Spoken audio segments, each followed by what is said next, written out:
সকালের হালকা ফুলকা খাবারে কিংবা রাত্রের ডিনারের জন্য ঝামেলা করে তেমন কিছু রান্না করতে ইচ্ছে না করলে হাতে মাখা মসুর ডালের বাটি চচ্চড়িটা ঝটপট রান্না করে নিন।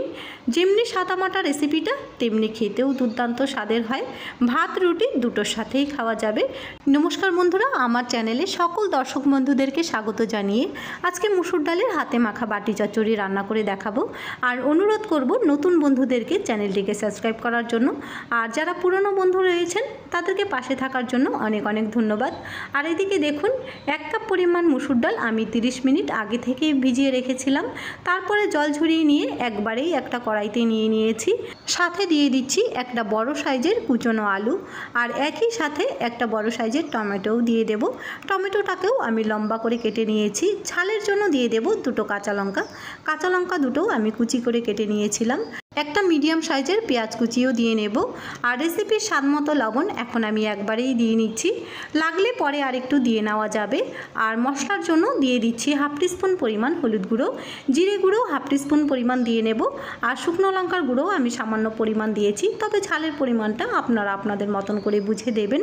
আর কাঁচা সর্ষের তেল দিয়ে এবার হাত দিয়ে ভালো করে মাখিয়ে নেব, যাতে অর্ধেক রান্নাটা এখানেই হয়ে যায় আর অর্ধেকটা রান্না আমি গ্যাসের ওপরে করব।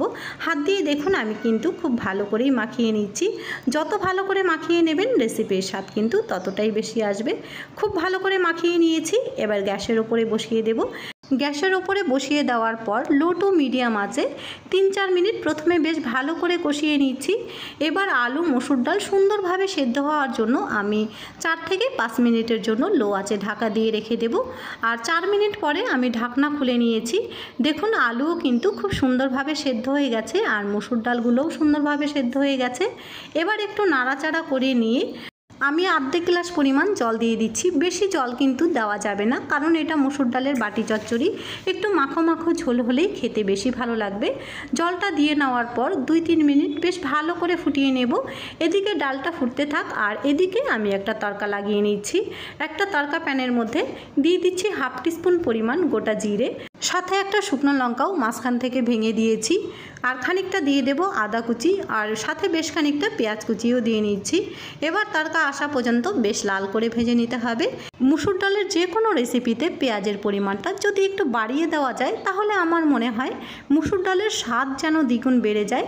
তড়কা এসে গেছে, এবার মসুর ডালের মধ্যে তড়কাটা আমি ঢেলে নেব। ঢেলে নেওয়ার পর 3-4 মিনিট বেশ মজিয়ে রান্নাটা করে নামিয়ে নিলেই হাতে মাখা মসুর ডালের বাটি চচ্চড়ি আমাদের একদম রেডি হয়ে যাবে। কোনো রকম ঝামেলা ছাড়াই সাদামাটা রেসিপিটা কার কার ভালো লেগেছে কমেন্ট করে জানাতে ভুলবেন না। পাশাপাশি ভিডিওতে একটা লাইক আর চ্যানেলটিকে সাবস্ক্রাইব করারও অনুরোধ রইল। ফিরে আসবো নতুন একটি রেসিপি নিয়ে।